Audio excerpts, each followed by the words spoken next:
Hi, this is just a quick video to let you know how to get a set up using DndBeyond in order to manage your character in a Roll20 game. So you're going to need three things in order for this to work. The first thing you want to do is go and install the Beyond 20 Chrome plugin. So let me go ahead and go to, I believe it will be under settings. I think you can actually, I should check this ahead of time, be a lot quicker. Extensions, here we go. All right, so what you're looking for is Beyond 20. And I think it might be one word. Nope, it's two. All right, I already, of course, have it installed, but you're going to want to find this. It has this little icon here with the B and the red dice. And go ahead and get that installed and turned on.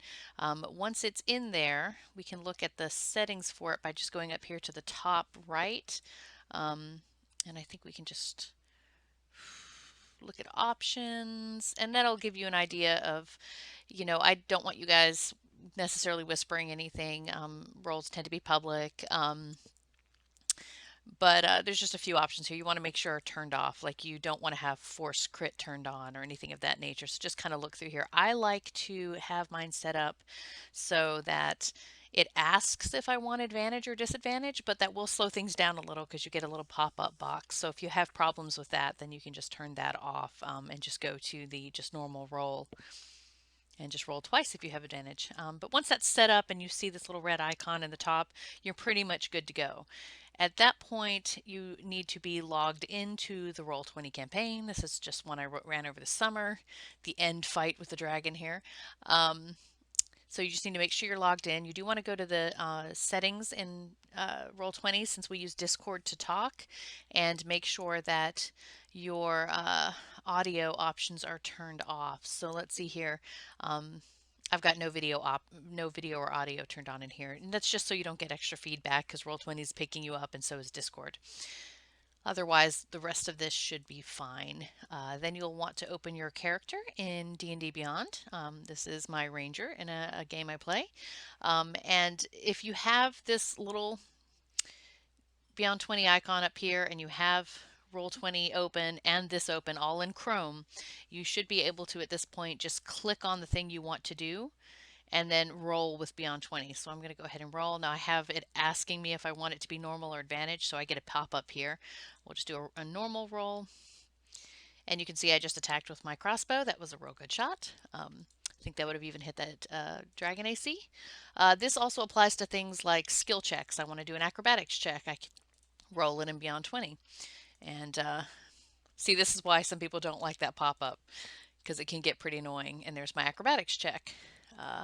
The other thing that I do want to point out here is, for example, if you have spells or skills that maybe you want to show people in the group, well, this is what this thing does. Like, I'm thinking about casting Zephyr Strike. This is what it does.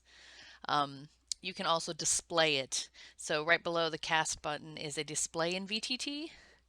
And it will just give a description of what the spell is. Ignore my email there to whoever is logged into Roll20 with you. Let's see. One caveat to know, even though I cast here, it doesn't necessarily fill a spell slot because I believe I already had a spell slot there. So do make sure that if you're casting a spell that you're taking away the appropriate spell slots as well. But otherwise, this will pretty much link to most things in here. You can do your saving throws this way. You can do just general strength checks this way. You can do your initiative. But of course, if you're in Roll20, you do want to make sure your character icon is selected when you do this. So I was playing the dragon in this game, so I'm going to select the dragon. You'll want to wait till the DM brings up the initiative tracker, and then making sure that's selected, you then come back here and click on your initiative button. Oh, now why did it roll it here instead of Roll20? Of course it's got to be weird about that. Make sure that's turned off. Oh, that's why.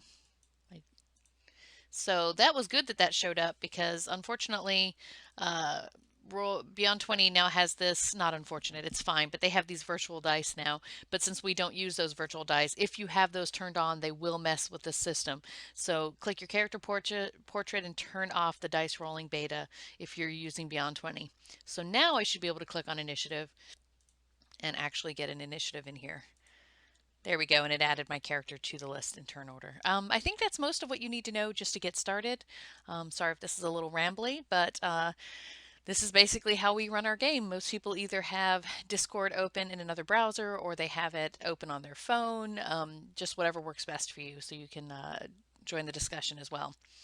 All right, happy gaming.